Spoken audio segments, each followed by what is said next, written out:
It's time for the No Nonsense Roundtable. Insights to capture your imagination from people you know and people you'd like to know about. Each week, a different guest from a different walk of life. Now, here is the host of the No Nonsense Roundtable, Dom Genova.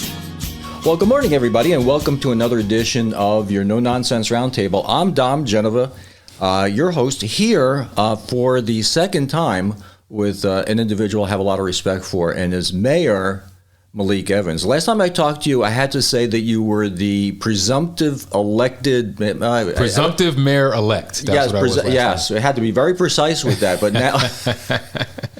Now, you won the election, which was no big surprise, because you had no competition, and there was nobody writing somebody else's name in. So congratulations, good to see you. I saw you at the inaugural. I can't believe how many people you had at your inaugural. It was amazing. It was great. It was great. It was good seeing you there, and I think folks had a good time.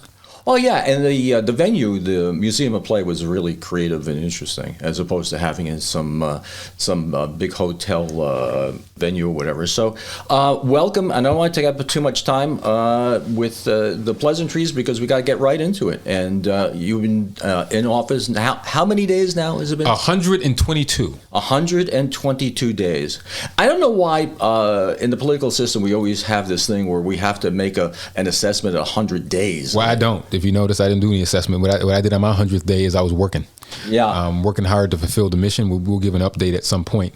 But I'm an unconventional politician, and I don't believe in arbitrary numbers. We may give an update at 200 days. But I think it is important to, mark these milestones. But 122 days, but who's counting? Well, that begs a question, maybe not the most serious question, but you were putting a lot of, you were working for ESNL, right? That's right. Now, how many more hours a day are you putting in now? Well, 1 week I had 75 events and or meetings, Sunday through Saturday. So that can tell you how much time I put in. I always tell people with the mayor's salary is public. You take it by the number of hours that I put in. Some weeks, not all the time, but some weeks I'm probably making minimum wage. Yeah, I can imagine. I don't know. I just couldn't deal with it. You have to have a great staff that supports you. Now, one of the questions that I had, I was telling you that I had I interviewed a college professor from England last week, and what he was saying was that the staff and at Parliament stays no matter what. It's not like our system. Interesting. It comes and goes. So you might have somebody who is labor or whatever, and you might be conservative, yeah, and that person's going to work for you no matter what. Now, you have a lot of positions that go by the you're serving at your pleasure. Let's put it that way. That's right. And not as many as you think. Actually, really? Yeah. Only literally my senior management positions. There are probably about 3,500 employees that work for the city. Of the 3,500, probably 200 to 300 kind of serve at the mayor's pleasure. So it's really not as big of a number as people think. But all my top department heads, all of my commissioners, directors, those folks serve at the pleasure of the mayor. Some stay, some turn over. I have a very new staff. So I have just about all new commissioners, all new top directors. Some of them may have worked for the city before in different positions, but in terms of at the top, my commissioner, my director of communications, special events is new. My commissioner of neighborhood and business development is new. My commissioner of Department of Recreation and Human Services is new. My finance director is new. My budget director is new. My deputy mayor is new. My special assistant to the mayor is new. So, top level is where you really see a lot of the newness, but a lot of the staff folks have been there throughout administrations. It's a daunting task, and using the word daunting, I'm going to harken back to the last time you were on the show, which is October 23rd before the election. And I asked you what the most daunting task ahead of you was. I'm going to play a little bit of that clip right now and let you listen to it and comment. Yep. What is the most daunting thing ahead of you? I think one of the most daunting things is public safety, because if you don't have public safety, you can't have anything else. Public safety and economic development go together like love and marriage, like a baby in a carriage. If you don't have a place where businesses feel as though their employees are going to be safe, you won't have economic development. But at the same time, if people don't feel safe, they won't want to live in your city. But at the same time, they also want to make sure that they're respected by law enforcement. Law enforcement wants to make sure that they are respected by the citizens. So it's a two-way street. So that is an absolutely critical component. And you have to have a great police chief that can have the respect of men and women in uniform. But then they also have the respect of the community. Right. And that is a tall order. That is tough to be able to do. So I think public safety is absolutely critical because it is part and parcel of what will happen in a city. If people feel safe, they're more likely to stay there. They're more likely to invest. If citizens feel respected and trust with the police, they're more likely to help solve crimes and give tips when something happens. But if they don't have that trust, then that won't happen. So on both ends of the spectrum, public safety is probably one of the number one priorities that is absolutely critical and important, but it is a major, major challenge in any urban city across the country right now. Still a daunting task, right? Still an absolutely daunting task. Listen, as I have said, public safety is still our number one priority. In that I said public safety goes together like love and marriage, like a horse and carriage. I said the exact same thing before I came on your show. I was at a speech. People have to feel safe in Rochester. And we have challenges in Rochester, but we also have a strategy to address it. So of the 100% of the shootings that we had in Rochester in the first 4 months of the year, it happened in 11% of the streets in Rochester. So that tells you that in most of Rochester is safe, but we have pockets where we have high levels of violence that we have to zero in and deal with.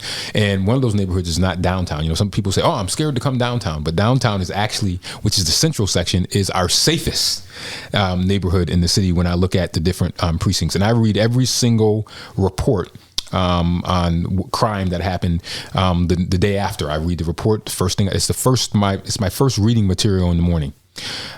We have to ensure of a couple of things. Number one, that we are working to prevent violence. So how do we do that? So we have my special advisor on violence prevention programs. We work to try to identify individuals that might have a profile to go on and prevent violence. How do we prevent them from doing that before it happens?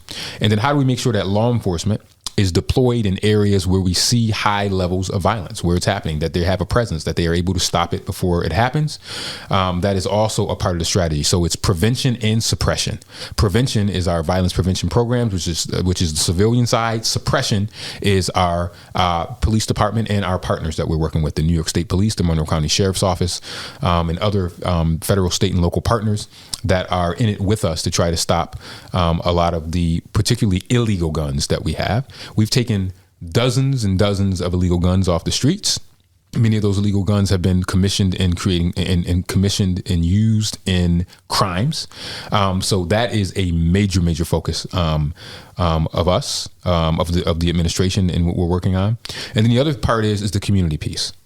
None of this works without having the community involved. People in their neighborhoods want to be safe, and they have to be able to have a good relationship with the police department. I'll give you an example. We have some individuals who end up getting shot. They know who shot them. The police have it on video. I've seen the videos of the individuals pulling the trigger. And the individual that was shot, they survived. They don't want to speak and say who this person was. Think about that. So that tells you that we have a breakdown in terms of cooperation between citizens and police. So we have to find ways to make sure that we get these individuals off the streets, but we need the cooperation of the folks who are either witnessing it or are the victims of these crimes. Well, you're talking about trust and retaliation, I guess. Absolutely. Trust and retaliation are major things in public safety, and it's what is the hardest jobs for the police department as well as my advisor on violence prevention services. Most daunting task are those two things as it relates to public safety. The word last year was defund the police, and we know defund doesn't mean eliminate police. Has there been a change to the police budget or not? No. There's not been a change to the police budget. There's never been a change to the police budget in Rochester. And no one in city government has ever used the word defund the police. Good point. And we're going to be right back right after this.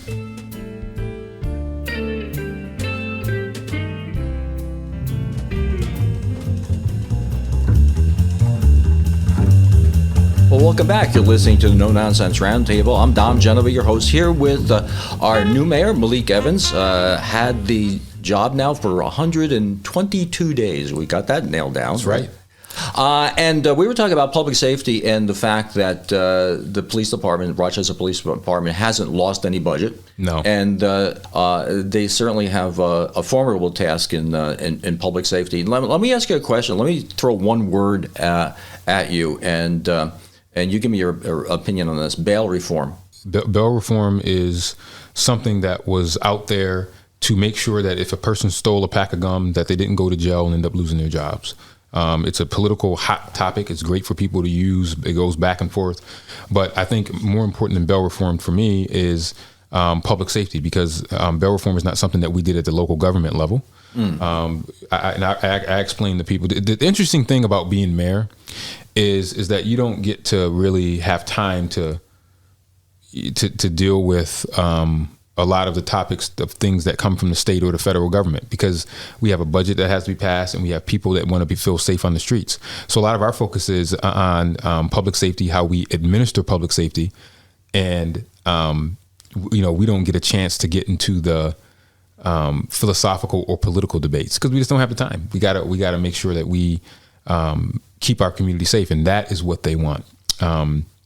So bail reform is a very hot topic that's been talked about in Albany, for years, and it's something that obviously has effect on all cities across the state. And the question is has it led to increased crime? I think that you have to look at data to see if that's the case. But I will tell you that crime across the country, and I speak to mayors all the time, is absolutely exploding. Mm-hmm. And years from now, criminologists, psychologists will go back on this and say, what caused it? If you look at what happened in South Carolina over the past weekend, 2 mass shootings in Pittsburgh. With my good friend Ed Gainey's the mayor in Pittsburgh, good friend of mine. 11 people shot in a Airbnb that was rented. So we have had more mass shootings around this time this year than we had last year. So something's going on across the country where people are not able to deal with their emotions in some way, and they're resorting to violence. I mean, I've never seen violence like this. I pulled together a meeting with all of our state, federal, and local partners, and a gentleman from the ATF said that in all his years on the job, he has never seen so many criminals carrying illegal guns. Mm-hmm. So, I mean, we are at a time in our country where we're seeing high levels of violence, and there hasn't been an answer. I mean, is it the pandemic? Is it just a decline in society? I think it might be both. Well, it comes down to, I think sometimes some people say it's deterrence, because some of the big systemic problems we have in society need to be solved, and they're generational problems. If you're talking about inequities in the past in the school systems or whatever, that is going to take a generation to change, okay?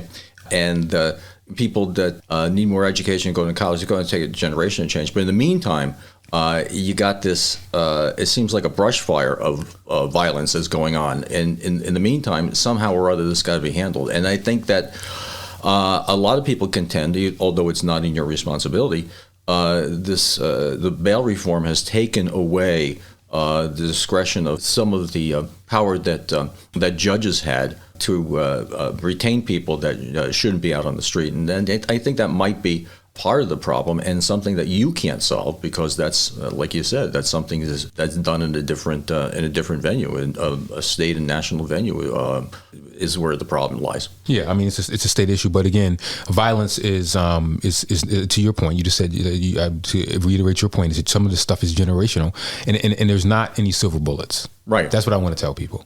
There are not any silver bullets in government. I've been doing this job. I was on the school board for a while. Then I spent time in the private sector. Government and private sector, totally different. and I'm realizing that. So there are no silver bullets as it relates to violence. I mean, we are seeing upticks in violence across the country, but we do have to get to the root causes of the problem. We have to make sure that neighborhoods are empowered. We have to make sure that we have a no-nonsense policy as it relates to people selling drugs in open air drug markets, to people shooting up structures and doing those types of things, and that we are making sure that individuals who are repeat offenders, that are the worst of the worst, and that's who we're targeting. We're targeting the worst of the worst, that they get a timeout. And a timeout is away from society where they can inflict damage and harm, but you have to have a community collaboration to be able to do that. With a lot of the things that we have, what's hurting me more so than anything else is the lack of cooperation from people who have either witnessed crimes or been the victims of crimes. That's my number one issue right now, because if I can get them to cooperate, we can take a lot of these people off the streets. There is a problem with a lack of cooperation. I'm seeing it every day. I'm hearing about it every day from my law enforcement staff that works for me. That's my number one problem right now. I need cooperation from individuals in the community to make sure that they feel that they can come forward. So the question is, that's the problem. Now, what do I do about it? What I do about it is that we're going to increase funding by working with Monroe County and others to make sure that individuals that want to come forward, that we can make them disappear. We can move them away so they can feel comfortable to testify and come forward against these individuals that are creating these heinous acts. That's my number one issue right now. Where do you stand with the police chief? Close. Really? In fact, I'll be talking to some candidates this week, and I hope that we will be making an announcement on a permanent chief within the next couple of weeks. But we are moving forward with some very good candidates, and I'll leave it at that. Wow, that's encouraging. I would imagine looking for people from across the country that are applying for the job. I would say we're doing a national search. Well, that's pretty good. Now, how do you actually do that? I mean, how do you look for a police chief? Well, the same way you look for a school superintendent, which I've done probably 6 times. We hired a national firm. This individual that's leading this is a former police chief, so he knows what to look for. He's a very respected individual. Gary Peterson is a very respectable firm that's doing this. He gets dozens and dozens of people, and then he weeds out the ones that don't meet my criteria. He learned a lot about me. He interviewed everyone from the police union to city council members to members of my administration, and then he gets me a list of the top 10 or 12, and then I look at them and see who's there, and then I will have a team of individuals that I trust who will sit in and interview these individuals, and then we'll come up with a top 3 or final 4, and then I'll make a decision from that pool. Well, that's an interesting thought. I didn't know that. I mean, it's like if you were in business and you hire a headhunter to find a vice president for manufacturing. Yeah, exact same thing. That's really kind of cool. Yep, no different. Every once in a while, you learn something on this show. You were today years old when you learned how we do a police chief search. There you go. Well, we're almost ready to go into a news break, but when we come back, we're going to be talking about economic development. And there was a very interesting story in the New York Times this morning about government programs and people actually being the beneficiary of government programs, but they don't know they're the beneficiary of government programs. Yes, so, I can go on and on about that. Yeah, and we're going to have plenty of time as soon as we get through this break, and it's a news break, and we will see you on the other side.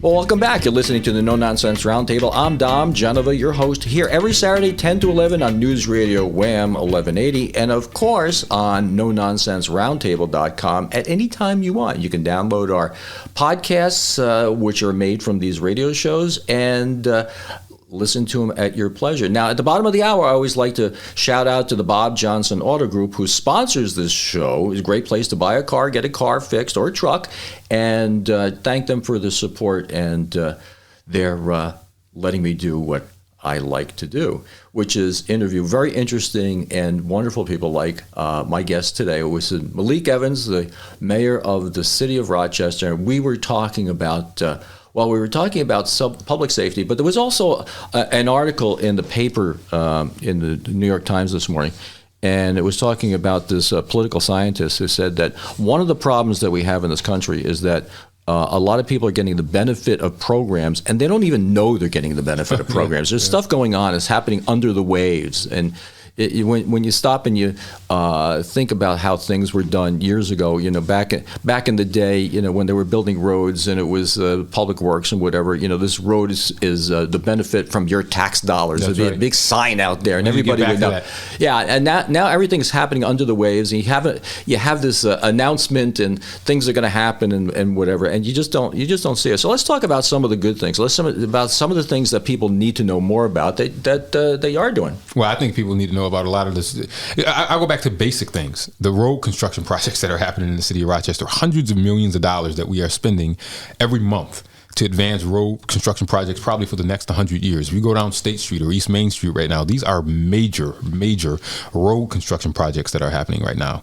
Long term, the amount of money that we're going to be spending related to our Rockland Riverway program, the High Falls State Park, the aqueduct project, where we're going to remove the top of the bridge so that way we can have a waterway that will allow us to advance economic development, where people will be able to walk around the canal, the brewery line trail. These are all infrastructure type projects. We are replacing every single lead service line in Rochester. It's going to cost almost $200 million to make sure that a city that was built in the 1800s, that we replace all lead service lines. And we're not even halfway there yet. I think we probably have appropriated probably close to $60 to $70 million right now, hoping to get up to $100 million. That's huge. So lead service lines, you're talking about you're replacing all the water lines? That's what you're talking about? That's right. Yeah, I don't. Every single one. I think a lot of people don't know that. Oh, no. A lot of people don't know that because they don't think about it until they drink water and they might get lead. But Rochester, you may not know, is ranked number 1 in New York State for drinking water. We just won the contest again a couple of weeks ago. Mm-hmm. We take our water very seriously. We get our water from Candidice Lake. It is huge. So we want to get ahead of this before the federal government says you need to replace all the lines. So Rochester is at the forefront of water. So that's big for us. That's why we're investing with our High Falls State Park. It will be the only third state park in an urban environment when this project is done. That is extremely important for us. So a lot of the stuff that people see and will be able to take advantage of, it's not something that we're jumping up and down about, but we're making sure that we are letting people know, because it is their tax dollars at use that are going to build infrastructure that will last generations to come. So how long the state park project is? How long is it going to take? We're going to do it in phases. Over the next 4 to 5 years, you'll see different phases of it open up. I don't know when the zip line is going to open up. That's probably the part that people are most interested in, to be able to zip line across the falls. That's going to be fun. So you'll have that, the observation deck. There's some remedial work that we'll have to be able to do there. Mm-hmm. But that really, for me, is an economic development opportunity, to be able to have the state take care of this park, and then us to be able to benefit from the ancillary services that will be around it, and as an attraction for businesses to want to locate in that area, but more importantly, for Rochester to continue to be a destination. Go to the Strong Museum of Play, where you're going to have a world-class hotel that's going to be opened in there next February, and then go down the street to the High Falls State Park and have a good time. And if your kids like skateboarding, then they can go to the skate park and skate. So I mean, we want to make sure that I want to be known as a mayor that is building things. Inner Loop, $100 million investment that is going to stitch back communities. 28 acres of development, 28 acres of development site where we're going to be able to put businesses, houses, green space, et cetera, and that is fully funded, and that's going to be another economic development opportunity. So in the next 4 to 5 to 6 years, you're going to see lots and lots going on in Rochester. Now, I'd like you to explain something. There was an announcement. It was a press release about the Revitalize Rochester Urban Center. And it said the figures, you really have a tough time squaring these figures. It says an $82 million investment further supports efforts to revitalize Rochester Urban Center. And then in Kathy Hochul's press release, it says jobs are going to be coming through the Constellation, and it expects, and Constellation Brands expects to create more than 80 new jobs.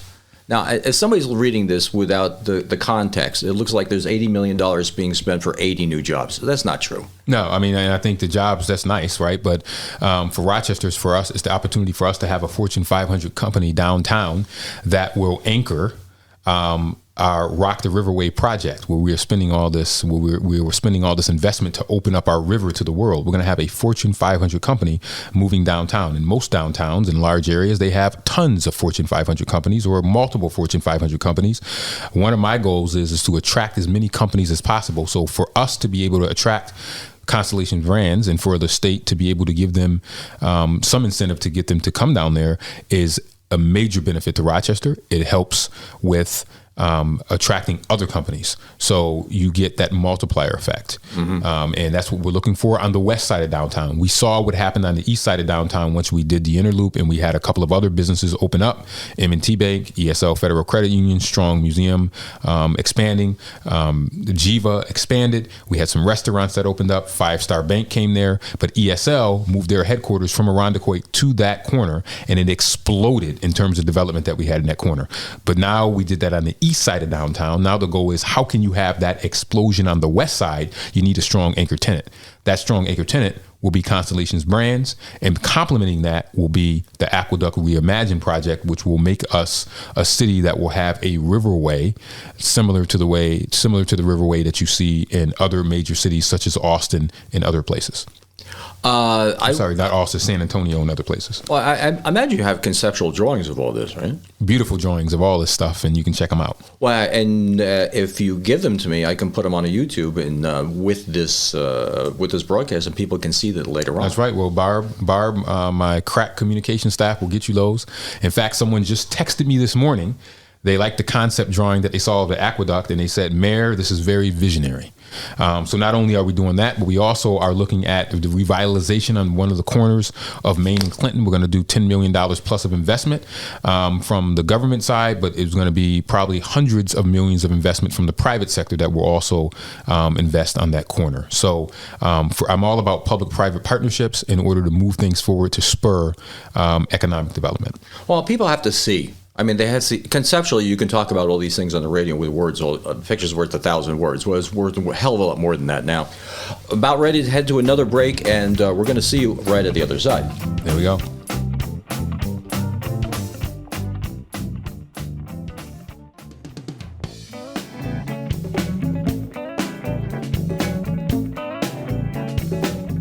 Well, welcome back. You're listening to the No Nonsense Roundtable. I'm Dom Genova here with Rochester's Mayor Malik Evans, and glad to have you here for the second time. Good to be here. You know, I must like you if I came back.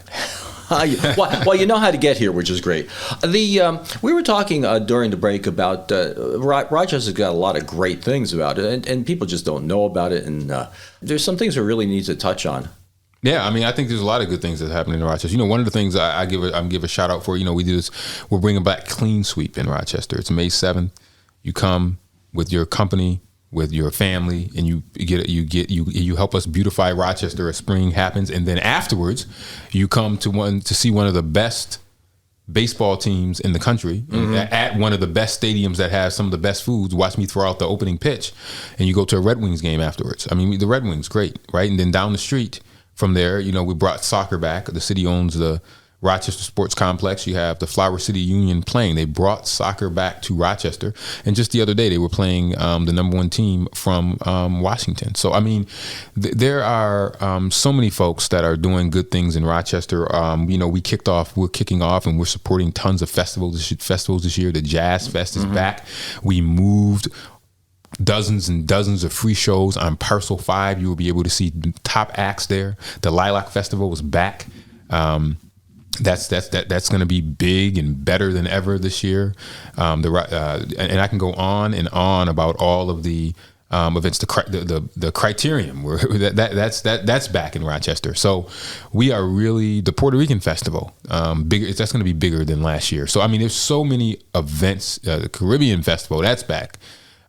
We have pushed as mayor in these first couple of months to get us back open and connected again, to try to get some pride back in Rochester. We have some people who are just so down on Rochester, and it's a shame because sometimes it takes people from out of town in order to give Rochester its shine, and it shouldn't be that way.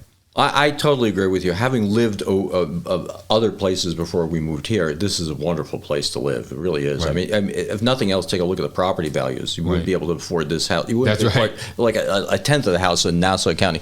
Let's get back a little bit more into the weeds with the Clean Sweep. Tell me what that is. How do people sign up for it? What do you do? I mean, tell me about the project. So what happens with Clean Sweep is we meet at Red Wing Stadium, Barbara, right? But you know, I got Barbara over there in the corner making sure I'm right. But yeah, we meet at Red Wing Stadium, and they can sign up at on the city's website, cityofrochester.gov /clean sweep. And basically you come with a team, a group, or yourself. We assign you to an area of the city. You get a great t-shirt. We'll unveil the t-shirt, I think, at Clean Sweep. It's a surprise what color it's going to be this year. And then once you have that t-shirt, you are given a voucher for the Red Wings game, a voucher for food, free parking, and then it's a community celebration for us to take pride in Rochester. And it's for everyone that cares about Rochester. So anyone that lives in the Rochester region, I don't care if you live in Webster, Brighton, Pittsford, Hudson Avenue, Park Avenue, we all come together to say that we are going to go and clean up our city. But we want it to be sustained. That's just one day. And we hope that that inspires people to do many clean sweeps throughout the year. And why that's important is because I have made beautification one of my top priorities at City Hall. So we are providing things for people who want to adopt vacant lots. We will give them the water. We will give them the tools to be able to build on vacant lots. We have a tree program where I want to plant thousands of trees in the next 4 years, and we will provide the trees and maintenance for people who want to be able to do that. And we're particularly targeting neighborhoods that have what I call a bad tree index grade, because I live in a neighborhood where there's tons of trees, but we have some neighborhoods in Rochester where there's not many trees, so we want to increase that there, because we believe that if we show our pride by beautifying our city and getting rid of blight, that it will put people in a good mood. So my team laughs at me because they know that I am known to drive around the city, to walk around the city. I did it yesterday. I have something called Mayor on the Block. I walked down Lau Avenue, looked at buildings that didn't look right, or graffiti or garbage, and my team of folks were taking notes so that we can go and take care of it. So we want to inspire pride in our city, and that's what Clean Sweep is all about, but it's only one piece of our overall beautification efforts that we are pushing to make sure that we eliminate blight and other things that take away from our neighborhoods. Has a clean sweep ever been done before? Is this the first one? Yes, it's been done, but it hasn't been done in like 3 years because of the pandemic. So I pushed this year hard for it to come back. It's been going on. It's a great Rochester tradition, but we're bringing it back. And we also want to highlight the Red Wings, which, as you know, is celebrating over 100 years. They are run the Silver family, and Dan Mason, the general manager, do such a great job there. And we're doing our music fest there again to cap off the end of the summer. We're bringing Babyface, who is a major producer of just about every song Boys to Men or other people did. Babyface probably wrote it. We have him coming at the end of the summer to end our summer season that we're having in Rochester. So we got challenges, but we got a lot of opportunities and the ability to really celebrate our city. And that's what that's what I want to be known for, as the mayor that celebrated Rochester. And what day is the Clean Sweep? Clean Sweep is May the 7th, Saturday, May the 7th. And people just show up in the morning, or what? Yep, they sign up and then they show up in the morning, and then the game starts, I believe, at 1:05. Oh, so they're sweeping way early in the morning. Yep, then. They're sweeping and cleaning early in the morning, and then we're celebrating, eating, and partying with a baseball game, and then they get to see the mayor, or I may have a designee, maybe one of my kids, throw out the first pitch. Yeah, I've had the humiliation of throwing out the first pitch. See, That's right. Yeah. It was really funny because there was a young woman who's dressed up as Dorothy, and she just threw a rope, and mine just bounced 25 feet before the plate. I'm picturing a video that will be played over and over again of this pitch. I figure if I have someone younger do it, they'll be easier on the kids. So we're coming pretty much to the end of the show. Give me some last words. What's your hopes, dreams? What the next 100 days? What do you think? What do you think we're going to see in the next 100 days? More than likely, you're going to see a new police chief, obviously. Yeah, you'll probably see a new police chief, and you'll continue to see these large scale public works investments, hopefully, and you'll also see us pushing for civic pride, civic involvement, and for the community to join the Army. To join the Army as citizens to help transform Rochester, because it is not me, but we. And we hope that we will continuously push that message as we go throughout the next 100 days and the rest of our term. Do you need volunteers for anything? We always need volunteers. We always want people to reach out. We always are finding ways to get people involved. So if anyone is interested in volunteering, they can call 428-7045, 428-7045, and we will find a way to put them to work. And obviously you probably have a page on your website for that, right? Yeah. If they go to the city website, you'll see Clean Sweep. You'll see the stuff for internships. You see the stuff for our animal services. They always need volunteers. So there's always a need for volunteers in the city of Rochester. And, that used to be the centerpiece of America. And what made America great was our civic engagement, our civic involvement, and I want to be able to push that. As I said in my inaugural address, let this be a time where we will have an unprecedented level of citizen involvement with City Hall as the partner, and we want to be able to do that. One of the things you just mentioned that came to mind that I didn't even think about is internships. I mean, we have a huge internship program. We have the Rock City Fellows program. In fact, the deadline was last week. Currently, we have about 25 interns from the University of Rochester that are spread all throughout City Hall. We also have another internship program that is partnered with Brockport College that specifically relates to social work, and our Rock City Fellows program, which is during the summer, are individuals that are either undergrads or graduate students, and the trick is we want them to come in because we want them to see that there is good work to be done in government. Even though I'm not a career government person, there are great jobs that we have there, and we want to expose them to those individuals early on. Yeah, a great stepping stone to getting a career in public service or business or anything else. You learn a lot with people. That's right. Well, it's been great having you on the show again. I really do appreciate you coming in, taking the time to come to the No Nonsense Roundtable studios, and I hope to have you on again. You're somebody everybody's rooting for, let's put it that way, if nothing else. Well, I hope so, and I hope that they will continue to root, but don't just root. Get off the sideline, come to the front line, and help us do the work. And maybe see a Red Wings game with everybody after helping clean the street. That's right. Okay. May 7th. Well, thanks for coming in again, and next week is the No Nonsense Roundtable, 10 to 11, every Saturday on WHAM News Radio Wham, 1180.